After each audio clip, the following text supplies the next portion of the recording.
experimentation, experiential. Sorry. Emotion. I think when a travel experience helps me to see something or to see a destination or to see a culture or to see it in a different way, that leaves me with a strong memory. Vietnam is much more than just the war history. There's a young and dynamic culture here, a young and dynamic population, amazing culinary experiences available, world-class hotels and resorts, and a really dynamic feeling in our major cities here in Vietnam. Luxury travel in one word, I would say intentional. Can you explain more about that one? Oh, well, now that's more than one word.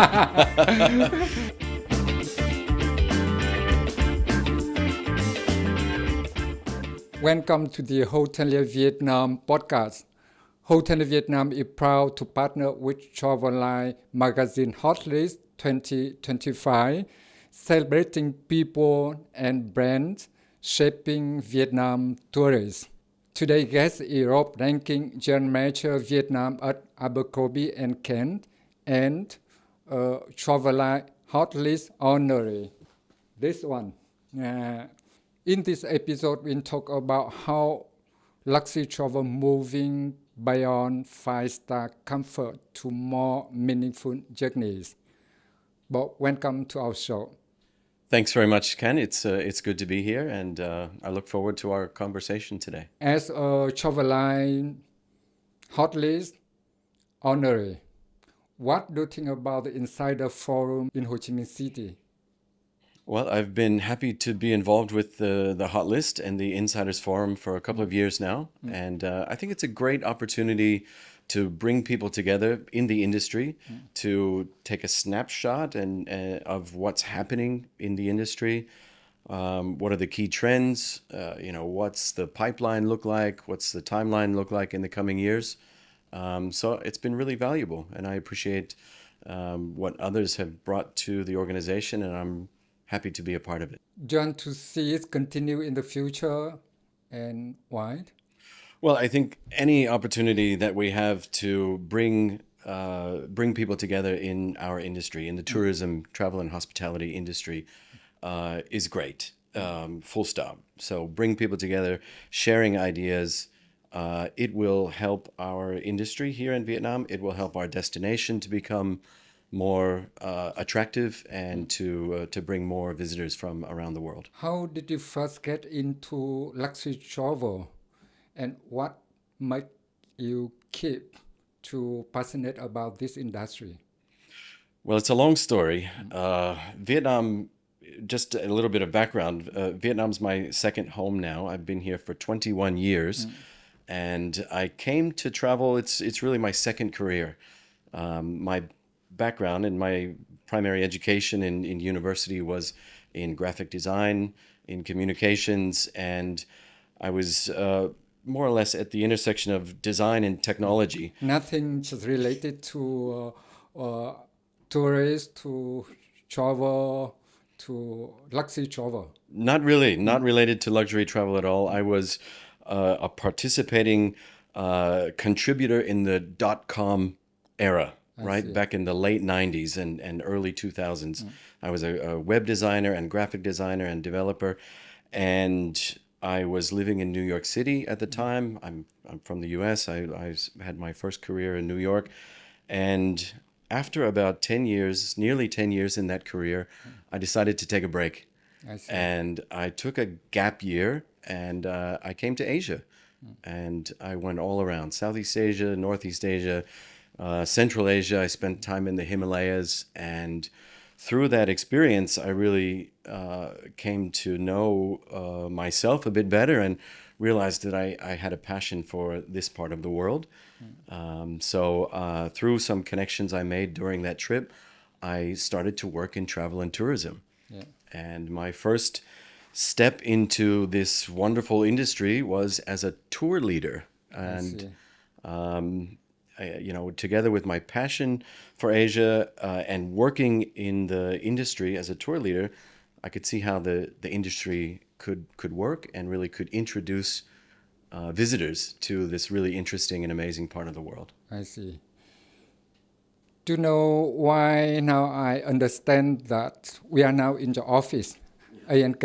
Yes. And I see the office in very proper way and nice design and proper because your background first is from graphic design.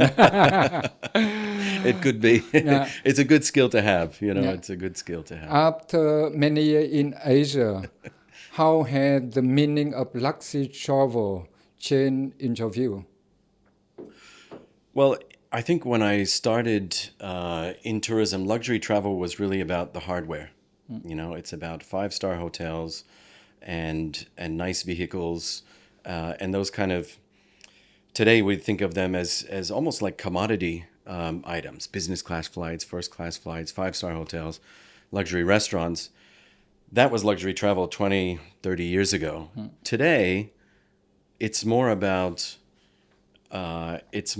connection. It's more about experiences. It's more about leaving a place with a sense of memory and connection and deeper understanding. And I think that's what luxury travelers are looking for these days. It's almost like the hardware part of it is expected, right? So that's not even a second thought. Our travelers expect that the hotel is going to be great, the service is going to be outstanding, and the vehicles are going to be up to international standards or higher, and the aircraft and so on is going to be up to standard. So now it comes down to us, and our challenge is, what's the next thing, right? How can we give them an experience that's world class and leaves them with a lasting memory and a connection to Vietnam? I see. I still remember the first day opening at the Metropole and at the hotel we received a lot of from ANK. Still people just book luxury hotel because they are luxury traveler or what else? Yeah, sure. I think that people are booking luxury hotels because they're luxury travelers. They expect that standard and level of comfort and care. But there are certainly some standout properties around the world, and a property like Sofitel Legend Metropole in Hanoi, with its character and history, and it's such a majestic footprint there in Hanoi. That's something that really tells a story, and people come to Hanoi for that hotel, which is really interesting.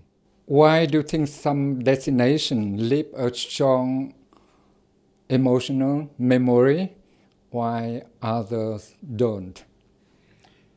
I think that it comes down to connection. It comes down to connection, and it comes down to not just connection, but sometimes spontaneous connections. And sometimes they're facilitated, but for the traveler, it very much presents as a spontaneous connection. For example, going to a coffee shop in Hanoi. And meeting with the barista, learning a little bit about their background and history, and understanding their life story, or even meeting with our tour guides. And we have some of the best tour guides and tour directors in the country. But sometimes there's an opportunity to meet with the families, right, and to understand the people here in Vietnam on a deeper level. And I think those kinds of interactions really help people to understand a destination, to understand the culture, and surely I think they leave a lasting memory. We are talking about destinations. In Vietnam, there are many beautiful places, but in your view, what destination you think that it fit or suitable for luxury travel in Vietnam? It's a good question, Ken. I think that, there are many. For example, my family, we like Hoi An very much. Hoi An is lovely, Yeah. yes, absolutely, and there's some great accommodation there, and there's some great opportunities for interaction, for meeting interesting people, and Exactly. and those opportunities to understand the culture more. Also, Hue, with its really interesting imperial historical background, I think that's a great destination. But we should not discount the mainstream destinations like like Hanoi and Ho Chi Minh City, okay, to a lesser extent. But I think Hanoi, for us in A&K, we often use Hanoi as our entry point for our travelers when they're coming to Vietnam. And I think that's such a typical Vietnam experience. You know, it's big city, it's busy. People are always impressed about the motorbikes and the traffic, but you have the Old Quarter, you have the colonial French Quarter, and the lakes. It's really beautiful, and I think it paints a really nice picture of Vietnam. It's a really wonderful first impression. So in addition to those areas, you know, we do have world-class beach resorts as well, which are certainly, you know, suitable for luxury travelers. We work a lot with Six Senses, Con Dao, Six Senses, Ninh Văn Bay, Ninh Văn Bay, yeah. Am An Oi, and certainly there's some properties in Phu Quoc as well. So You mentioned all the properties I like and I love it very much. We are talking about the Phu Quoc now because I just took flight from Hanoi to Ho Chi Minh City, Yeah. and I gone through the article about Phu Quoc destination. Yeah. And now Condé Nast Traveler, this year they voted Phu Quoc on the top number 3 in the world as the destination. How do you think about that? top number 3 in the world. Okay, now Yes. I haven't read that article yet, but I just gone through on the plane. I think it's certainly making a name for itself. Absolutely. You know, I think that for the U.S. market, I think we still have some work to do to promote the destination more and more. But with the international brands that are there, and there are more coming, with, you know, as you know, our friends and colleagues at Sun Group are investing a lot there and bringing in more and more international brands. And there are other big groups, BIM Group and so on, that are bringing the brands in. And those brands will help the market to see that as a very established destination, I think. And then you have certain markets coming in with the charter flights from Eastern Europe, Central Europe, from Russia, from China, coming in with chartered flights. So in some destinations, I would say that is definitely, you know, one of the up and coming and you know, rising star destinations in the world. Sure. And I think there's a great opportunity for the rest of us where, you know, it's kind of still building momentum for the U.S. market, for example. But we have, you know, the APEC summit coming in 2027, Yeah. which will be an opportunity to really, you know, promote that destination. There's going to be a lot of publicity and PR surrounding that, and together with, you know, building the APEC facilities there, with the train line that's coming in, with the expanded airport and the new Sun Phu Quoc Airways, you know, there's so much happening. So we can really use those circumstances to push the destination. If you had to describe today luxury travel in one word, what would it be? Luxury travel in one word. If I had to describe luxury travel in one word, I would say intentional. Okay. Yeah, intentional. Can you explain more about that one? Oh, well, now that's more than one word. But I think it comes down to there's two sides to it. Well, there can be many sides, but fundamentally there are two sides, right? There's the hardware side and the software side. And the hardware side, as I mentioned previously, this is expected. There's an expected level of standard and service for luxury travelers. The other side, the software side, is where it comes down to the intention of our customers, of our travelers. You know, are they traveling with a family, and do we need to curate experiences which will be suitable for the whole family in different age ranges, and leave their children with lasting memories, for example? Or is their intention that they are on a honeymoon and we really want to curate some romantic experiences and ways that they can celebrate their special union during their trip here to Vietnam? So it's about the intention of their trip and how we can help facilitate that. In your experience, what truly makes a travel experience feel luxury? I think that what makes a travel experience feel luxurious is for the traveler, everything is seamless, right? Everything works. They don't need to pick up the phone, because there's something not up to their expectation. And we want to give them, a feeling of confidence from the time that they start their process, which, for our market, they may start planning their trip to Vietnam 6 to 12 months in advance. So from that very first step, we want to give them a feeling of confidence and comfort that they've made the right choice by traveling with a brand like Abercrombie and Kent, that we are going to do our best to understand their intention for the trip. And we come back to that fundamental concept of luxury travel. And then, right down to execution, that, our fast track service is going to work properly at the airport. Our drivers and vehicles are going to be perfect. The tour guides that we have chosen are suitable for those customers. And again, that comes down to the profile of the customers. Are they older? Are they younger? Is it a family? So when all of those things work together with the hardware, then it can be a really nice luxury experience and a memorable one. ANK's guests are luxury traveler. Is there any big problem when we arrange on the tour for them in Vietnam here? Because we are talking about Sure. comfort. Yeah. Yeah. I would say traveling in Vietnam for a luxury guest is not the same as traveling in Western Europe or across the United States, in New York or Los Angeles or different parts of the world. However, there are some wonderful luxury properties here and luxury experiences that we definitely curate. Now, when we have guests who are going out into the provinces, for example, if they're going to Sapa, or they're going to Mai Chau or Pulong or the Central Highlands, it falls down to us to really educate the guest or educate the travel advisor on what they can expect.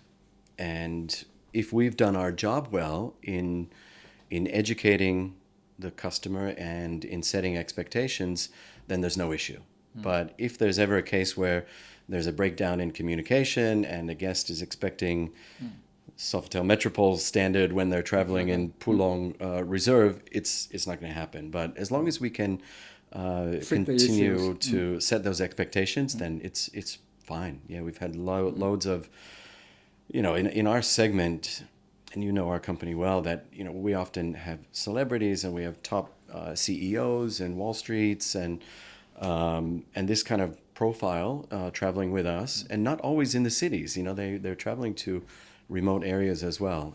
So we definitely encourage that because you can really have some great experiences in Vietnam outside of the key sort of the tourist path. But that falls down to us to really keep the customers educated. I see. Is luxury more about perfect service or about personal connection and storytelling? I think it has to be a mix of both. We can't always have perfect service. And at the end of the day, our business is really a people-to-people service as a tour operator. Now, of course, we work with hotels where it is a hardware service and there's an expectation there. But as a tour operator and a DMC, ours is really a service business, and it's a people-to-people business where we're creating opportunities for visitors to meet our tour directors, to meet our local tour guides, and to meet local interesting Vietnamese people throughout the country from north to south, whether that's artists or chefs or baristas or collectors or traditional musicians or what have you. All of these come down to people-to-people connections. And often those work really well, but sometimes personalities don't line up and Sometimes there's a communication challenge here and there. So it's not always perfect, and it doesn't have to be 100% perfect to be memorable and to be a luxury experience. I totally do agree with you. What small details do travelers remember the most after a trip? I think after a trip, the travelers remember small details like personal connections. And, I always come back to a story that a guest was telling me just a couple of months ago when they went to visit a coffee shop in Hanoi. And while they were waiting for their coffee, they had a 5-minute conversation with the barista in the coffee shop there in the old quarter. And they learned about, how long he's been working there, and also that he had spent some time in the U.S. Where he has family, and they just had a nice conversation and got to know each other a little bit. They exchanged WhatsApp numbers, and they're still staying in touch, sharing photos and connecting with each other. And those kind of memories really last. Exactly, like I had the guy, Mr. Thang, on our also podcast, who is a champion for barista in Vietnam Okay. for 2025. Right. And when he made the coffee for the guests, actually guests, they like coffee very much, but they don't have much experience or knowledge about. Yeah. But they love the way he talked, the way he explained to him when they get come back to their country. And they still keep in touch. And the guy asked him for many questions. Now the guy opens small coffee shop in his country successfully. That's great. So it is very important that connection and people keep in touch after their trip and make their trip more memorable. Yeah. Yeah, I think you're right. Personal connections really matter. Why do you think personalization has become so important in luxury travel today? Well, I think people want to feel, it goes back to intention, right? They want to feel in control of their holiday, especially for the luxury tailor-made traveler. They don't want to feel like they bought a template or a product off the shelf. They want to be a part of the planning and process, be a part of the planning process, and to really share their expectations and goals for their trip.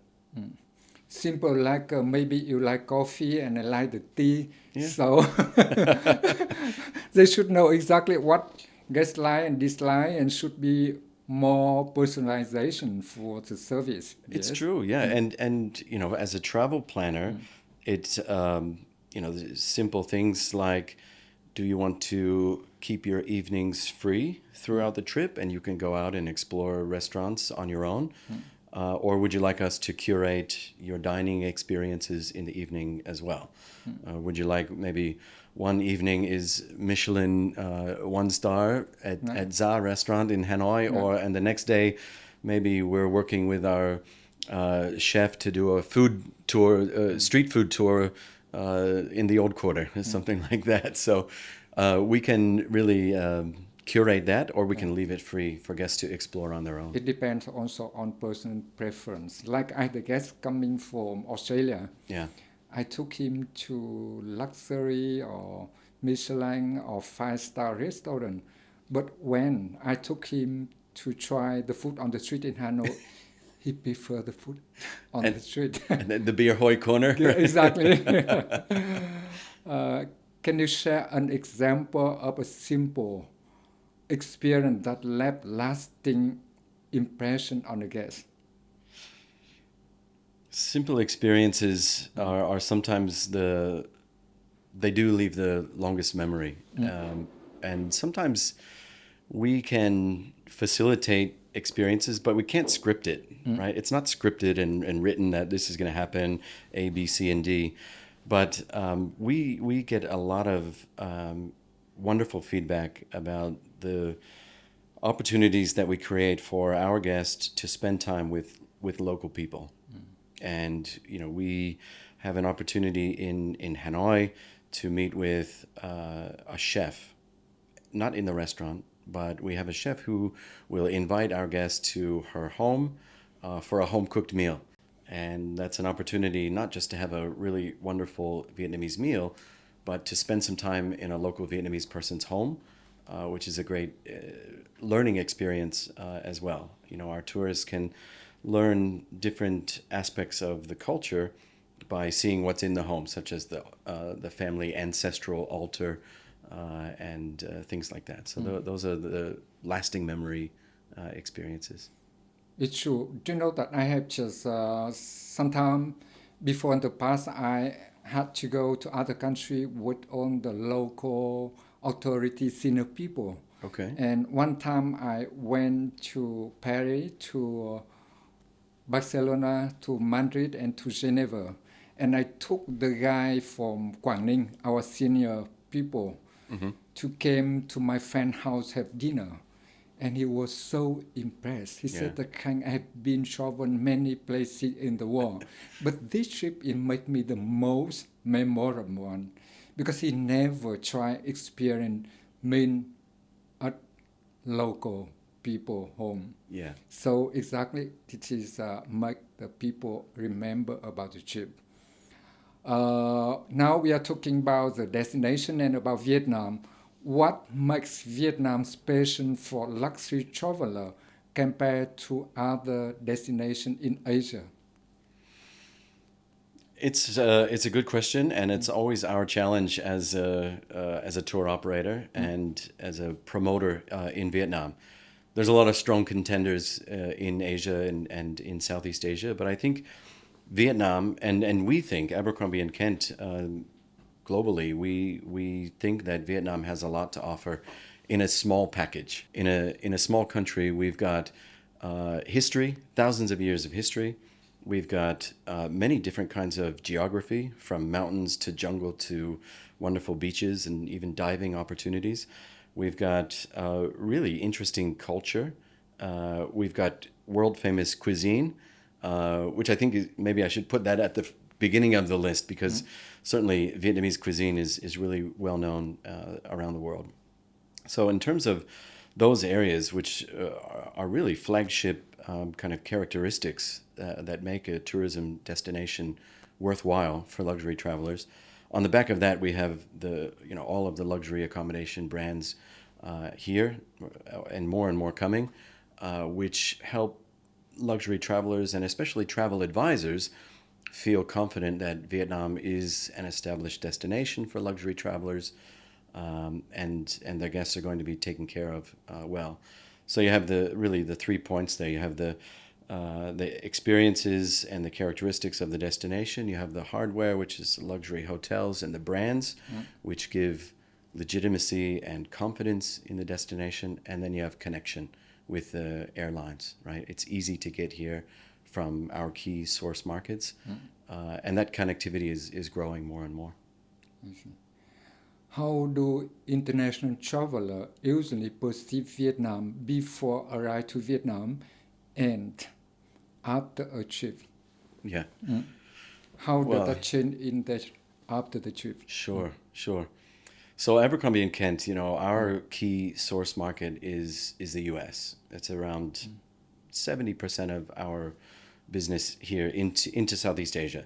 It's different for A&K around the world, but in Vietnam, our market is, it's around 70% from the U.S. So you can imagine that, in the U.S. there's an idea about Vietnam. Some may say a stigma about Vietnam because of the war, the American war. But Exactly. that was 50 years ago. We've just had the 50th anniversary of 30 April some months ago. So 20 years ago, we had a lot of guests. Even 10 years ago, we had a lot of guests coming into Vietnam who had actually been, in the war, involved in the American war here in Vietnam, or their families were, their brothers or cousins and that sort of thing. Well, the generation is getting older and older, so these days you still have people who their parents may have been involved, or their uncles, or they knew somebody in their family who was involved in that. So there's an idea about Vietnam because of Hollywood as well. There's so many movies that have been made about that. So there's an idea about Vietnam, which is the war history side. But there's also an idea about Vietnam as a culinary destination, and banh mi and pho, and these are really famous around the world. So people have some preconceived ideas when they come here, but I think after they have spent a week here and they've seen the treasures of Vietnam, from Hanoi and the Old Quarter to Halong Bay and Lan Ha Bay to Hoi An and Hue, and finally, Ho Chi Minh City, Mekong Delta. Well, there's so many UNESCO heritage sites here, and there's so many opportunities to see that it's a really interesting and young and dynamic culture. It's not just, the war. Yes, it happened, but that was 50 years ago, and there's a whole 2 generations now, sort of after the war, that are really looking forward and seeing the destination grow more and more. One of my hobbies outside of travel and tourism is sort of following business and the economy and so on. And one of my friends has written a book about how Vietnam is Asia's next tiger economy. And over the last 2 decades, there's been economic growth year on year on year, and the middle class is expanding and having more opportunities, and the standard of living is rising throughout the country, and GDP is rising, and all of those factors, and all of those, lead to the destination having a really dynamic and buzzing kind of feeling when people come here. And that's one of the feedbacks that we always get from our guests, is that it was not what they expected. They expected, some kind of Asian country, but maybe it was crumbling, or maybe it was, not as developed and modern as it really is. So I think that's a great result. We've kind of changed their perception and given them a different idea of what Vietnam really is. And it really is a dynamic destination with so much to offer.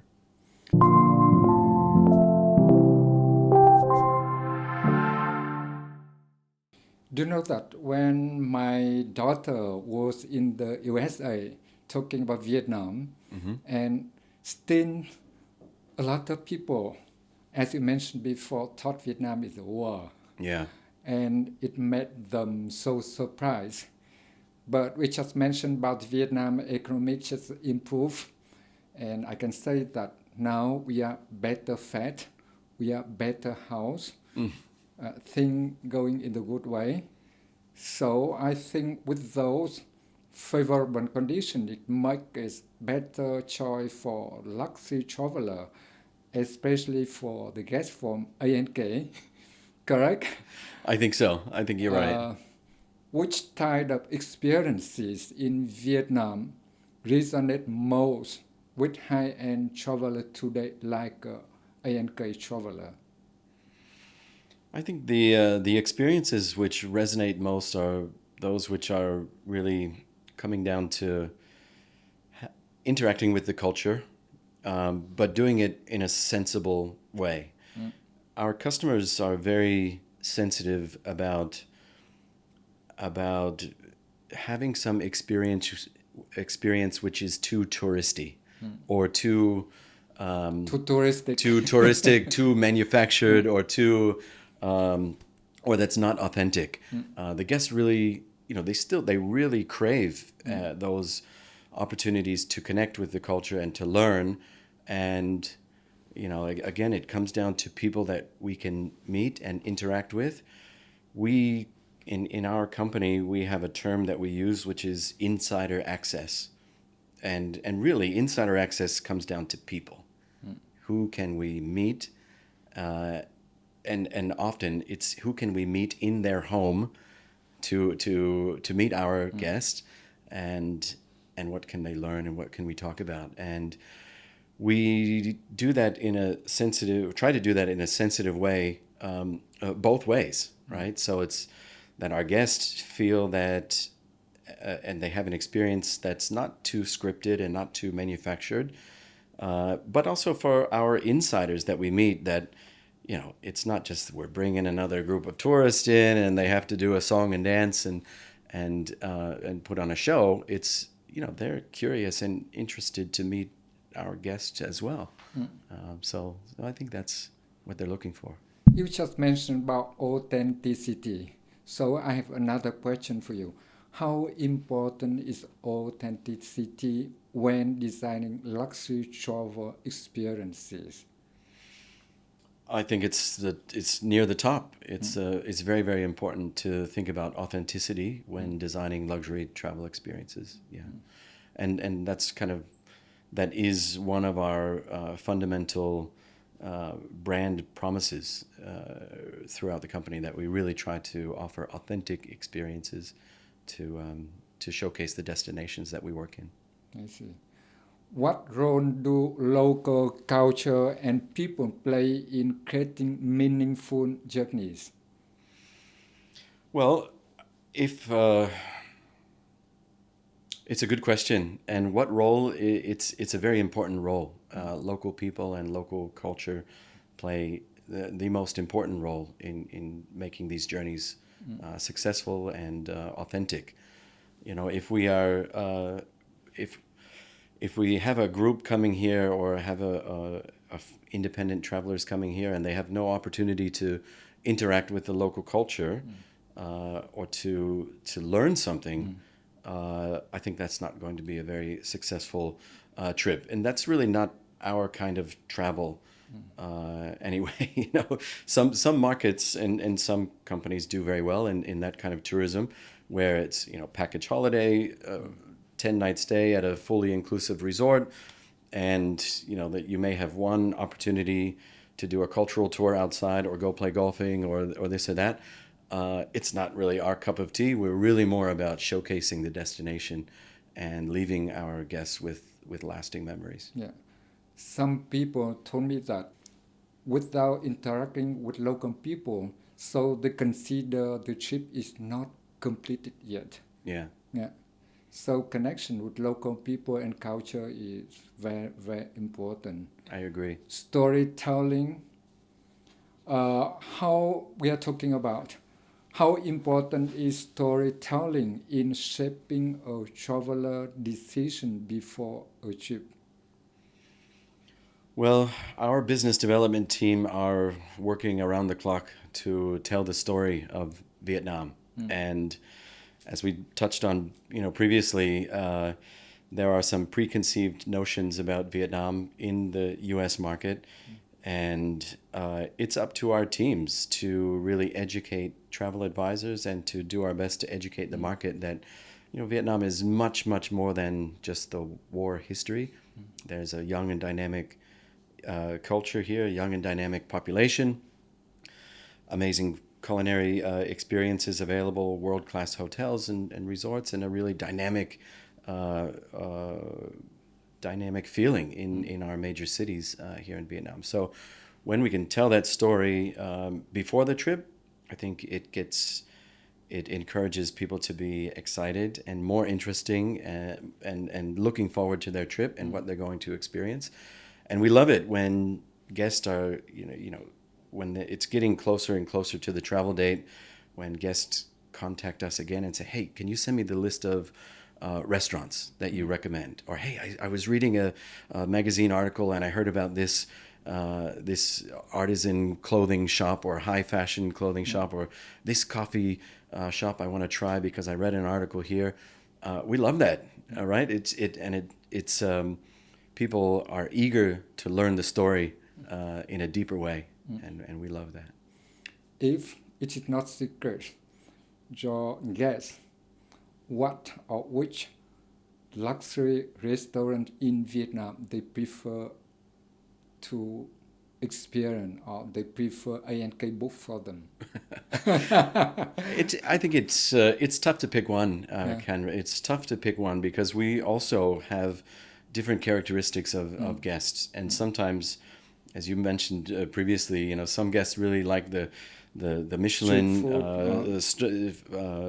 3-hour tasting menu, where the chefs, wow, they can really tell a story about how each little dish has been curated, and put together, and it's a seasonal menu, and that's a really interesting experience. But not everybody wants to have that experience. Others prefer street food, and we have those experiences as well. So I think that it's tough to pinpoint just one.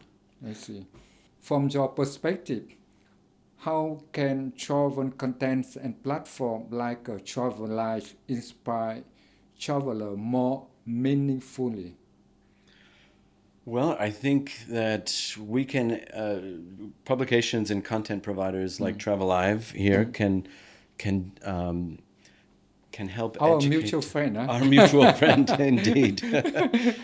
I think they can help people to understand more about Vietnam by encouraging them to slow down and help them understand that Vietnam is a destination that you should spend more than a week.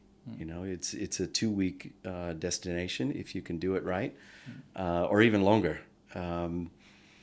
Unfortunately, we have a lot of guests who, when they're coming from long haul destinations,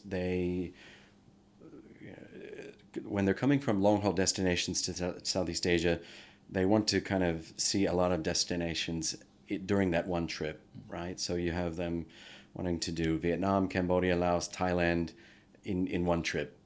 And that's great. People want to see the world. I want to see the world as well. But when you're only here in Vietnam, for 7 days or 6 days, you're really just kind of scratching the surface. And there's so much more under that. So slow travel, if we can get that message out through Travelive, through other content providers, slow down, take time to really, have a free day here and there when you're traveling throughout Vietnam, and make sure that you see Central Vietnam. The UNESCO heritage sites there are really worthwhile. So that would be the main message from me. Slow down. And luckily that nowadays the government issues the visa for tourists for 30 days. You mentioned about the 1 week or 2 weeks. Now they have 30 days to experience, to explore Vietnam. So it makes your job and your life easier when you deal with traveler coming from other country. Yeah.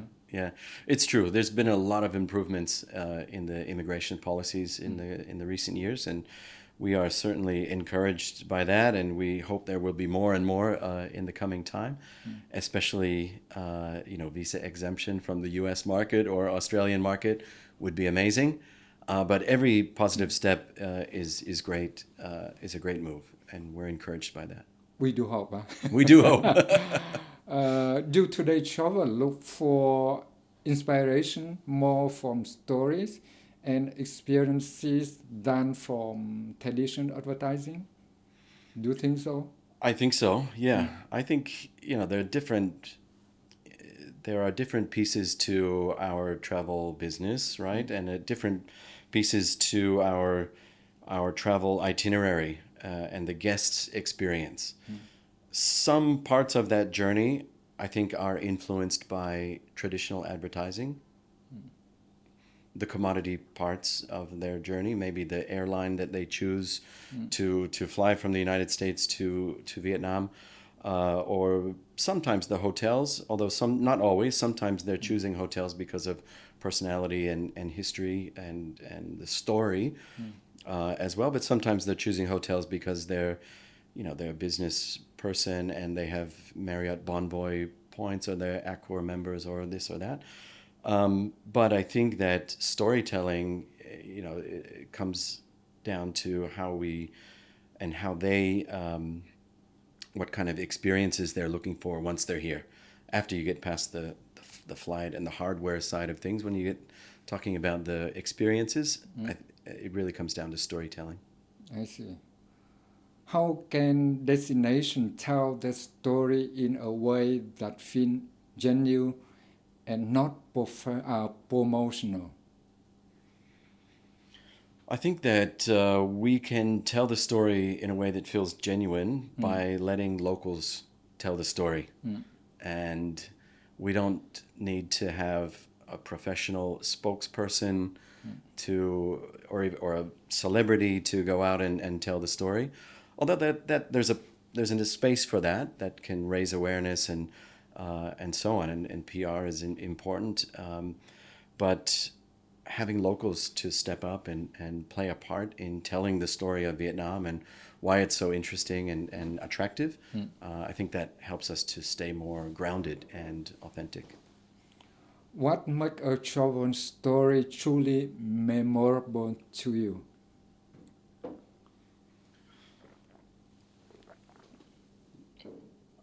Emotion. Emotion. Yeah, emotion. I think when a travel experience helps me to see something or to see a destination or to see a culture or to see it in a different way, that leaves me with a strong memory, and that's important. And I travel a lot with my family as well, and I have two young sons, and when I can see my children have emotional experiences when they're traveling, like their eyes light up and they realize something that they hadn't known before, that's important, and that really leaves a lasting memory. You travel a lot up with your family, and for you, emotion is very important. Which place or destination in Vietnam you like most and why? It's not easy That's answer. not easy. There are so many. I've been to a lot of destinations here, and I'm so grateful that I had the opportunity to be a tour leader in Vietnam and early in my career, more than 20 years ago. That I got to visit many provinces and remote areas in Vietnam with tour groups, and that's given me a good understanding of many different areas. But these days, I tend to spend more time in central Vietnam. It's a favorite destination. It has been a favorite, since the beginning, but it still remains a favorite destination that I love to go to over and over with my family.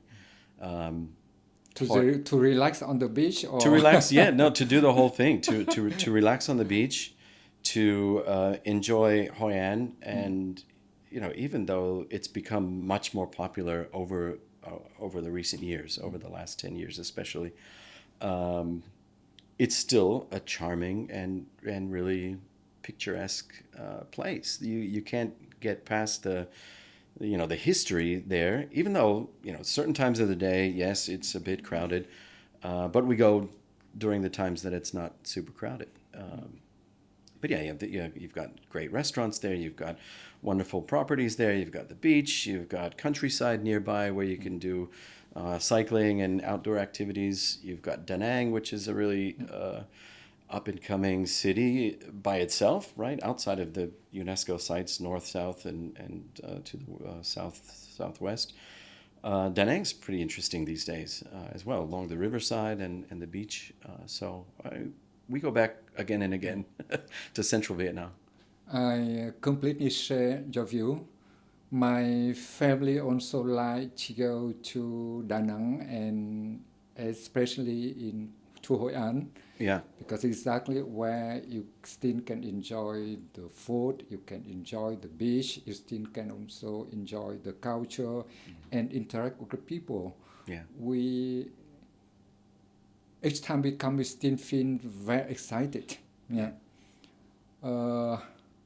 How do you see luxury travel evolving in the next few years? Well, I think the next few years, luxury travel will continue on the trend that we've seen over the last several years. That luxury travel will continue to be more thoughtful, more intentional, more about the experiential travel. It will continue along that trend, and away from experiences that are inauthentic. What do you think luxury brands must do to stay relevant to modern travelers? To stay relevant to modern travelers, we have to continue to be creative. We can't we can't just rely on our brand. We have a strong brand, Abercrombie and Kent. The company's been around for 63 or 64 years now, pretty well established by these days. But we cannot rest. You can never rest. Firstly, people are expecting more and more. They're expecting authentic experiences. They're expecting cultural immersion and opportunities to have memorable experiences. And in order to facilitate that, we can never rest here in the tour operator business. We have to continue to push the envelope, to create new experiences, to always be kind of one step ahead in thinking about what travelers may demand or what they may appreciate, or different ways that we can introduce Vietnamese culture to our incoming guests. That is why I can understand why ANK is doing up to today's very successfully. Thank you. Do you believe luxury travel will become more exclusive or more experiential? Sorry. Luxury travel, I think, will become more experiential. There's always two sides to luxury travel. People want to stay in luxury accommodation, and they want to travel on first class or business class, or sometimes even private. But at the end of the day, they want to have meaningful experiences when they're here. They want to meet interesting people while they're here. They want to meet trendsetters while they're here, people who are leading Vietnam in culture, in culinary, in business, or different areas. They want to have a meaningful interaction. So travel, in my opinion, will become more and more experiential. What advice would you give to hospitality professionals who want to work in the luxury travel? I think it's really useful to spend time on the ground. You really have to get around the country to understand the different aspects from different areas, from north to south and east to west. I was lucky in my background that I was a tour leader, and I had the opportunity to travel throughout the country. But a lot of our team here in Abercrombie and Kent, many of them were tour guides previously, so they have that operational background and understand what it means to interact with foreigners when they're coming here and what the expectations are. Many of them come from hotel backgrounds as well, so they have that experience of interacting with foreigners. And these days, more and more, with Generation Z and so on, we have a lot of our team members who have international experience themselves, whether they've been educated abroad in Singapore or Australia or the US, they've done an internship here or there, and certainly they've all traveled. I think my whole team has been outside of Vietnam probably 5 or 10 times to different places in Southeast Asia or further afield. So I would encourage people to travel, to have more experiences, and to learn more about the international segment. I thought, or I may think, those professional people, they have to work in 5-star luxury hotel or to work for ANK. Well, you would think that, but it's not always. It's not always. Yeah. It's not a prerequisite. Just joking. Finally, on a personal note, what makes a journey truly unforgettable for you? Well, what makes a journey unforgettable for me is when I see myself a little bit differently at the end of the journey.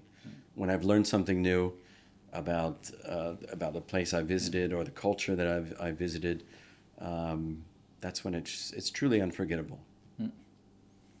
Luxury travel today is less about destination. and more about how journey makes you feel. Rob, thank you very much for your time with Hotelier Vietnam. Thank you for listening to Hotelier Vietnam podcast in collaboration with Travelise. See you in the next episode. Don't forget to like, subscribe, and share. Thank you. Thank you, Ken. It's been a pleasure to have you here.